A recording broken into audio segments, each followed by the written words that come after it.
কাওয়ালি জারি বা যে কোনো গান শোনা কি ইসলাম ধর্মে জায়েজ আছে নাকি গুনাহের কথা?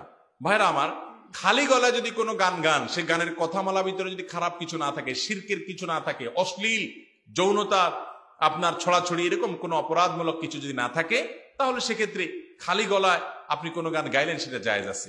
বিয়ের অনুষ্ঠানে যদি বাচ্চারা কোনো গান গায়, সে গানের কথামালা ভিতরে খারাপ কিছু না থাকে, তাহলে সেক্ষেত্রে আনন্দ বিনোদনের জন্য সে গান তারা যদি গায়, সেখানে দপ বাজানো জায়েজ আছে বাচ্চাদের জন্য বিয়ের অনুষ্ঠানে। দপ হলো ঢোলের মতো, এক মুখে এক পাশে বন্ধ করা আছে, অপর পাশ খোলা আছে, দুই পাশ বন্ধ হলে সেটা ঢোল তবলা, ওইটা কিন্তু জায়েজ নাই।